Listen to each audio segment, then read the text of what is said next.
네, 오늘도 은혜로운 일정 장은예입니다. 한 주간의 일정 함께 체크하시면서 현명한 투자 포인트 챙겨가시면 좋을 것 같습니다. 일단 오늘 이었죠. 간밤 나왔었던 또 마이크론 실적 발표 이야기부터 한번 시작을 해보도록 하겠습니다. 오랫동안 삼성전자, SK하이닉스에 밀려서 3위를 차지하고 있었던 기업이 바로 마이크론이었는데 그런데 이번 실적 발표를 보면 이제는 더 이상 만년 3등이라고 부르기 어려울 정도로 굉장히 큰 도약을 하는 모습이었습니다.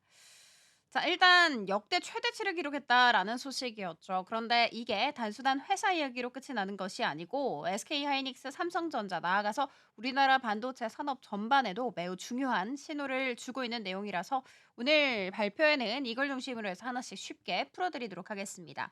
먼저 마이크론이라는 회사는 사실 지금까지는 삼성, SK하이닉스에 이어서 앞서 말씀드렸던 것처럼 3등으로 불렸던 기업입니다. 자, 그런데 이번 실적 발표에서 굉장히 깜짝 놀라운 성적표를 공개를 했었죠.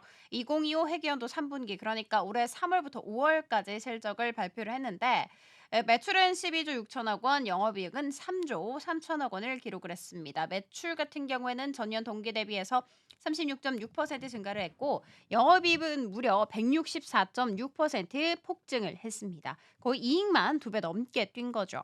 이 수치만 봐도 정말 대단하지만 무엇이 이런 실적을 끌어올렸는지가 더 대단한 부분입니다. 바로 핵심은 HBM에 있습니다.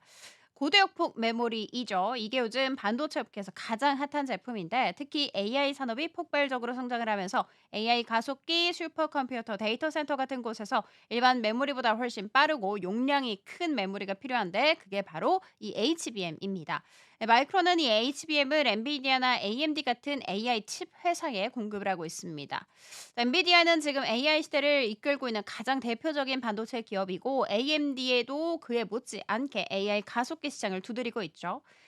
마이크론 같은 경우에는 HBM3E 12단이라는 최신 기술을 이런 기업들에 대량 공급하고 있다고 밝혔습니다. 뿐만이 아니라 브로드컴, 마벨, 아마존 웹서비스와 같은 빅테크 기업들도 고객으로 확보를 하고 있다고 전했습니다.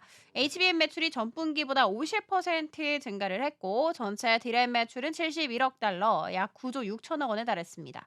여기서 중요한 게 있는데 이게 마이크론만 잘 됐다는 게 아니고요. HBM 시장 자체가 커지고 있다는 것입니다. 그러니까 삼성전자, SK하이닉스에게도 좋은 소식이 될 수 있겠죠. 실제로 마이크론 실적 발표 이후에 SK하이닉스의 2분기 실적이 사상 최대치를 기록을 할 것이라는 전망도 나왔습니다.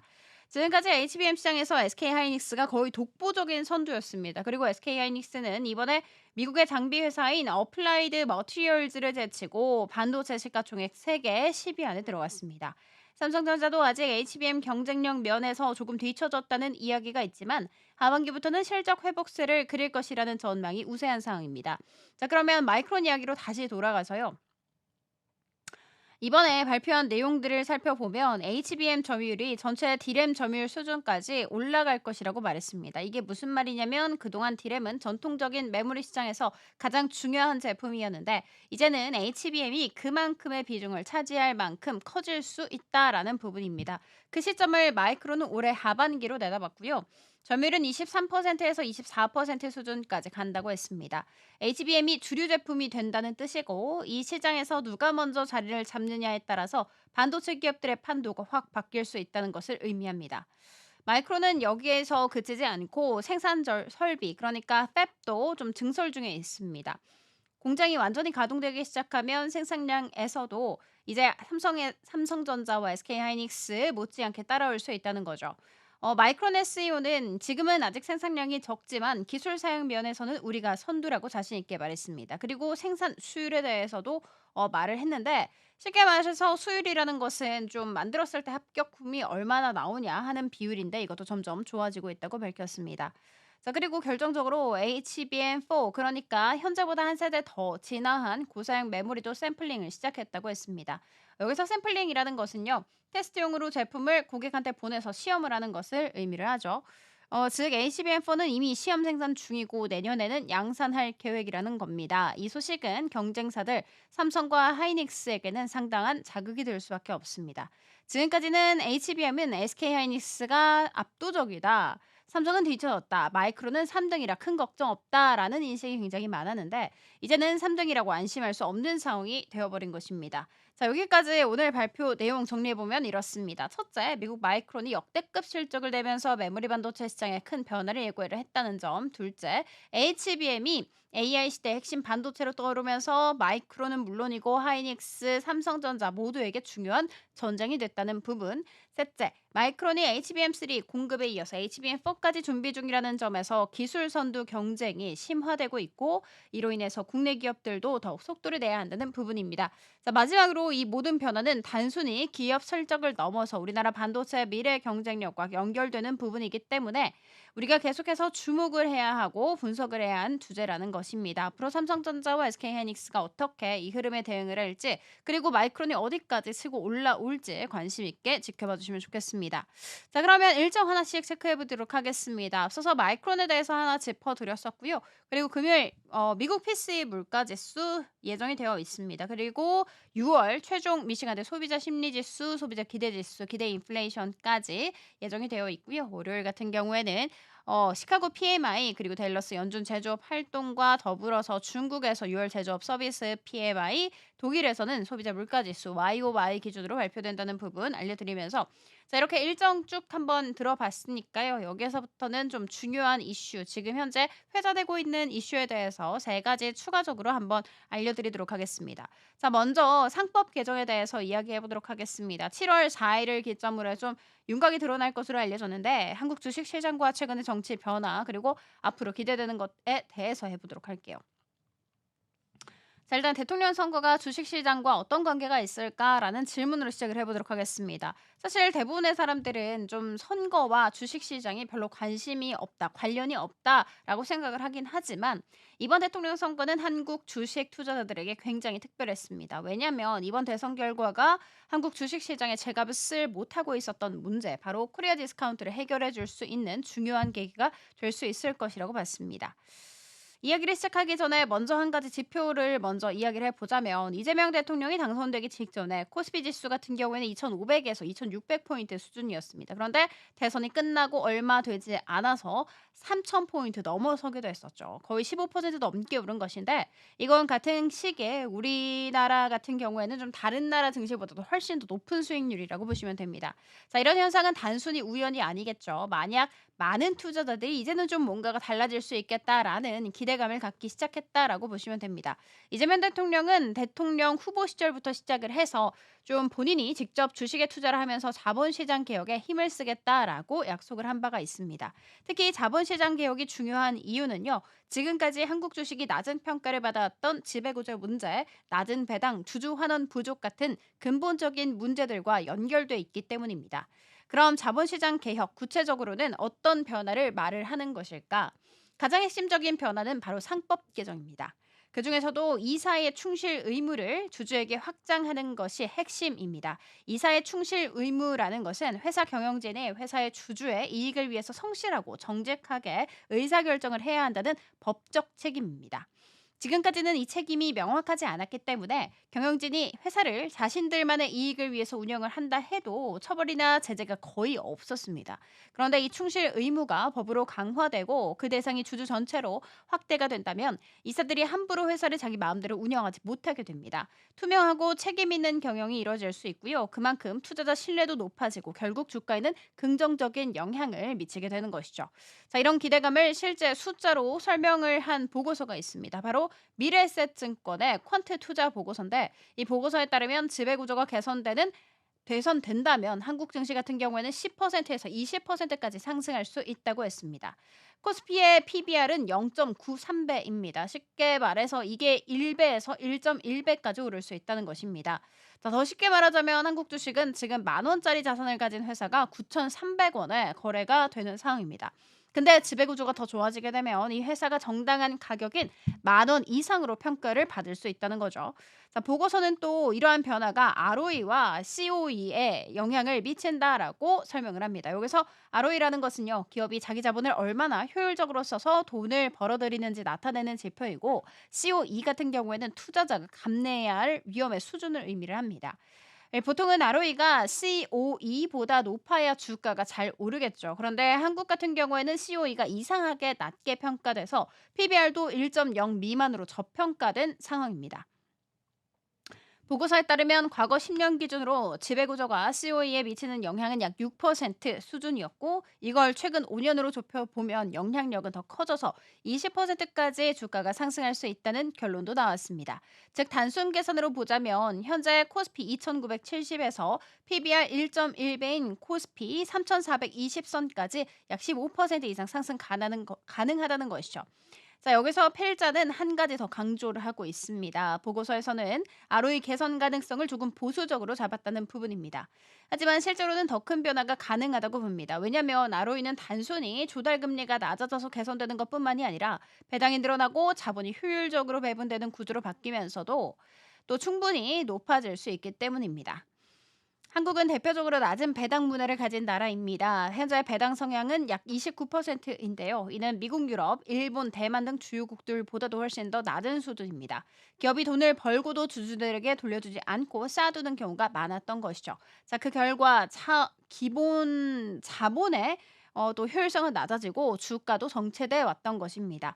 하지만 앞으로 배당을 늘리고 주주 환원 정책이 적극적으로 펼쳐지게 된다면 한국 기업의 ROE는 두 자릿수로도 충분히 더 오를 수 있다고 보고 있습니다. 즉, 지금까지 우리가 받지 못했던 정당한 평가를 이제는 좀 받게 될 가능성이 생긴 것이라고 보시면 됩니다. 자, 그리고 여기에서 또 하나 좋은 소식이 있습니다. 최근 더불어민주당 이소영 의원이 배당소득 분리과세 법안을 발의했습니다. 무슨 말이냐면 배당 성향이 35% 이상인 기업의 배당 소득에 대해서는 별도로 세금을 낮게 매기자라는 것입니다. 지금까지 배당을 많이 받는 사람일수록 더 많은 세금을 냈습니다. 종합소득세 최고 구간에 해당하는 사람이라면 거의 절반 가깝게 세금으로 냈거든요. 그런데 이 법안이 통과되면 세금이 확 줄어들고 투자자 입장에서도 실질적으로 손에 들어오는 배당금이 50% 가깝게 늘어날 수 있다는 것입니다. 이건 결국 배당을 많이 주는 기업의 주식이 더 매력적이게 된다라는 의미이고 그만큼 주가 상승 가능성도 높아지는 것입니다. 자, 물론 반론도 있습니다. 그래도 한국은 저출산, 고령화, 산업 경쟁력 약화 같은 구조적인 문제들이 있는데 법 몇 개 바꾼다고 뭐 크게 달라지겠냐라는 의견도 있죠. 게다가 미국처럼 빅테크 중심의 혁신 기업도 없고 PER이 미국은 20배인데 한국은 10배밖에 되지 않으니까 산업 차이에서 비롯된 문제라는 지적도 있습니다. 하지만 여기서 중요한 부분은요. 우리는 산업 구조가 크게 다르지 않은 일본, 대만, 유럽보다도 더 낮게 평가받고 있다는 부분입니다. 실제로 한국 기업들의 총 자산 이익률은 일본, 유럽보다도 높고 메모리 반도체 경기가 좋을 때는 4에서 5%까지도 올라갈 수 있습니다. 이 말은 곧 한국이 미국처럼 되지는 못하더라도 미국에 가까운 수준의 평가를 받을 수 있는 잠재력이 있다는 부분입니다. 자, 정리해보자면 대통령 선거 단순한 정치 이벤트 아니었고 한국 자본시장에서 매우 중요한 전환점이 될 수 있었고 상법 개정, 배당 정책 변화, 지배구조 개선, 세제 개편 같은 요소들이 함께 맞물리게 된다면 그동안 굉장히 눌려 있었던 한국 증시가 다시 한번 날아올 수 있지 않을까라는 기대를 해보아도 좋을 것 같습니다. 네, 그러면 지금부터는 3,000피에 웃는 이 증권주에 대해서 이야기해 보도록 하겠습니다. 일단 오늘 기준으로 봤을 때 증권주 같은 경우에는 동반 약세를 그리기는 했습니다만 요즘 정말 활황세인 것처럼 날아오르는 바가 있었죠. 조금 더 굵직하게 앞으로 전개 어떻게 될지 이야기 나눠보도록 하겠습니다. 자, 먼저 지금 증권주가 얼마나 올랐는지부터 살펴보자면 2025년 들어서 KRX 증권 지수는 무려 82% 넘게 상승했습니다. 같은 기간 코스피가 25% 오른 것과 비교하면 3배 이상 더 높게 오른 셈이죠. 특히 5월 한 달에만 20% 넘게 올랐고요. 6월 들어서도 25% 넘는 강세를 이어가고 있습니다. 즉 불과 두 달 만에 50% 가깝게 오른 것입니다. 자, 이런 흐름은 무역 갈등, 중동 리스크 같은 외부 불확실성이 있음에도 불구하고 계속되고 있어서 더 주목되고 있습니다. 개별 종목을 보면 상황이 더 놀랍습니다. 미래에셋증권 같은 경우에는 올해 초 주가가 약 8,000원이었는데 지금은 22,000원을 넘어섰습니다. 상승률이 무려 180%이죠. 삼성증권 66%, 키움증권 83%, 한국금융지주 86%, NH투자증권도 38% 올랐습니다. 모두 두 자릿수, 일부는 세 자릿수까지 급등세를 보였다라는 부분인데 왜 이렇게 급등을 하고 있을까? 가장 큰 이유는 정책 기대감입니다. 자, 핵심 공약 중 하나가 코스피 5천 시대였죠. 주식시장에 큰 영향 미치고 있습니다. 이재명 대통령은 이 공약을 통해서 한국 증시를 활성화하고 지금까지 한국 시장을 눌러왔었던 코리아 디스카운트를 해소하겠다라는 강한 의지를 보인 바가 있습니다. 자, 이 말은 정부가 자본시장에 대한 대대적인 개혁을 추진하겠다는 것이고 그 중심에는 증권사가 있기 때문에 증권주가 가장 먼저 민감하게 반응을 한 것입니다. 자, 그뿐만이 아니라 실제 실적 기대감도 높습니다. 증권사들은 주식 거래가 많아지면 많아질수록 수익이 커지는데 지금 거래대금이 크게 늘어나고 있습니다. 6월 일평균 거래대금은 약 17조 5천억 원으로 5월보다 3.5% 가깝게 증가했습니다. 이는 투자자들이 주식시장에 적극적으로 참여를 하고 있다는 뜻이고요. 투자자 예탁금도 빠르게 증가하고 있습니다. 여기서 예탁금이라는 것은 투자자들이 주식을 사기 위해서 미리 증권사에 맡긴 돈을 의미를 하는데 3월 중순에 52조 원 수준이었던 것이 지금은 65조 원에 육박하고 있습니다. 자, 이는 개인 투자자들이 다시 주식시장으로 돌아오고 있다는 강력한 신호라고 볼 수가 있습니다. 예탁금이 많아지면 증권사들이 이 돈을 운용해서 얻는 수익도 늘어나게 됩니다. 즉 실적이 좋아질 수 있는 구조이죠. 그리고 또 하나의 중요한 지표는 신용거래 융자 잔고, 그러니까 빚내서 투자를 하는 금액을 의미를 하는데 4월 초 같은 경우에는 16조 원 수준이었지만 지금은 20조 원 가깝게 올라갔습니다. 레버리지를 쓰는 투자자가 많아졌다는 것은 그만큼 주가 상승 기대감이 높아졌다는 것을 의미를 하고, 그리고 이 신용거래는 증권사 입장에서는 이자 수익 증가로 연결이 됩니다. 여기서 다시 한번 정리를 하자면 지금 증권주가 급등한 이유 크게 네 가지. 새 정부의 코스피 5천 시대 도약에 대한 공약에 대한 이야기, 그리고 거래대금이 증가하면서 실적 개선 기대가 됐고, 예탁금이 증가하면서 증권사 운용 수익이 기대가 되고, 신용거래가 증가하면서 이자 수익이 증가했고. 자, 이 모든 요소들이 맞물려서 함께 증권주에 강력한 상승 동력을 주고 있습니다. 전문가들도 이런 흐름 긍정적으로 보고 있습니다. 한 연구원은요, 코스피 5천 공약 추경기대, 금리 인하, 규제 완화, 이 네 가지가 증권주를 밀어올리는 핵심 축이라고 분석을 하기도 했습니다. 자, 특히 코스피 5천 공약은 단순한 목표가 아니라 밸류업 정책의 연장선이라고 설명을 하면서 정책 기대감이 전체 시장에 영향을 주고 있다고 강조했다라는 거 알려드리면서 마지막 이슈로 한번 들어가 보도록 하겠습니다. 가장 뜨거운 것이 원화 기반 스테이블 코인과 한국은행의 디지털 화폐 실험 CBDC에 대해서 이야기를 해보도록 하겠습니다. 한마디로 말을 하자면 우리 돈 원화를 디지털 자산으로 바꿔서 결제하거나 송금을 좀 쉽게 하려는 움직임인데요. 여기에 네이버페이, 카카오페이, 그리고 한국은행까지 가세하면서 금융시장 바쁘게 움직임 보이고 있습니다.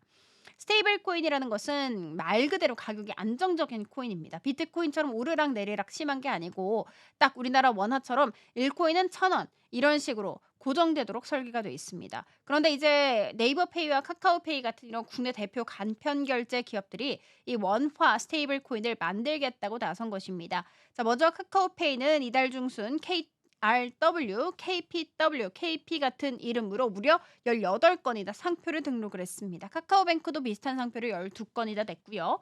자, 이런 움직임이 알려지면서 투자자들이 엄청나게 몰렸고 카카오페이 주가는 무려 140% 넘게 폭등을 했습니다. 그래서 한국거래소는 너무 과열됐다면서 투자 경고 종목으로 지정을 했었고 며칠 동안 주식 거래를 정지시키기도 했었고 오늘도 정지가 된 바가 있었죠. 자, 그럼 네이버페이는요. 일단 네이버페이도 마침 출범 10주년을 맞아서 기자간담회를 열고 스테이블 코인 시장 진출을 공식 선언을 했습니다. 대표는 이렇게 얘기했습니다. AI 웹3 기술을 기반으로 금융 환경이 엄청 바뀌고 있다. 스테이블 코인은 국격을 넘나드는 연결고리가 될 수 있다. 정책만 정해진다면 우리가 선도할 준비가 돼 있다. 자, 그러면서 자신들이 이미 디지털 자산 지갑인 엔페이 월렛이라는 시스템을 갖추고 있고 온라인과 오프라인을 넘나드는 결제 네트워크 그리고 그 리스크 관리 능력까지 있다고 강조를 했습니다. 그러니까 네이버와 카카오 두 빅테크 기업이 지금 디지털 원화 시장의 주도권을 잡기 위해서 진검승부를 시작을 한 것입니다. 자, 그러면 여기서 좀 궁금한 게 하나 생깁니다. 왜 갑자기 스테이블 코인이 주목을 받을까? 이유는 바로 정부와 국회가 관련 법안을 만들기 시작했기 때문입니다. 국회와 금융당국은 디지털 자산 기본법이라는 것을 현재 만들고 있는데 이 법이 통과되면 일정 자본 조건을 갖춘 민간 기업이 원화 기반 스테이블 코인을 발행할 수 있게 됩니다. 그러니까 정책이 확정되는 순간 이 시장에서 가장 치열한 경쟁이 될 수밖에 없는 것입니다. 그런데 여기서 재미있는 것은 중앙은행 그리고 한국은행이죠. 한국은행도 가만히 있지 않는다는 점. 한국은행은 오래전부터 CBDC 그러니까 중앙은행 디지털 화폐를 개발하고 있었는데 이건 정부가 직접 만드는 디지털 원화였습니다. 최근에는 프로젝트 한각이라는 실험을 통해서 우리가 맡겨놓은 예금을 전자토큰으로 바꿔서 가맹점에서 결제하는 테스트까지 진행을 한 바가 있습니다. 자, 그리고 오는 10월에도 2차 실험도 할 예정인데 여기서 문제가 생겼습니다. 시중은행들이 반발을 했습니다. 은행들 입장에서는 이렇습니다. 정부 입장이 명확하지도 않은데 한국은행 너무 성급하다. 1차 실험도 300억 원 정도 부담했는데 성과는 기대만큼 안 나오고 있다. 그런데 또 실험한다고 하니까 부담스럽다. 실제로 고객 입장에서도 이미 카드나 카카오페이, 토스 같은 서비스로 간편하게 이미 결제를 하고 있는데 왜 굳이 디지털 원화를 또 바꿔서 써야 되냐 하는 의문도 함께 나오고 있죠. CBDC와 스테이블 코인의 차이는 뭐가 있을까? 간단하게 말해서 CBDC 같은 경우엔 정부가 직접 발행하고 관리하는 중앙 집중형 디지털 돈입니다. 그래서 금융정책 집행이나 불법 자금 추적에는 유리하죠. 하지만 단점은 국가마다 방식이 달라서 국경 간 거래나 글로벌 확장성이 떨어지고 대부분 자국 내에서만 사용된다는 제한이 있습니다. 그렇지만 스테이블 코인 같은 경우에는 퍼블릭 블록체인 기반입니다. 누구나 접근 가능하고 시간과 공간의 제약 없이 사용 가능하죠. 그래서 글로벌 확장성이나 금융 접근성 측면에서 더 유리하다라는 부분입니다. 자, 은행권은 바로 이 점에 주목을 하면서 CBDC보다는 스테이블 코인 쪽에 더 무게를 두고 있는 상황이라는 부분 알려드리면서 여기서 일정 맞춰보도록 하겠습니다. 그러면 저는 다음 주 화요일에 새로운 일정 갖고 새롭게 이벤트로 찾아오도록 하겠습니다.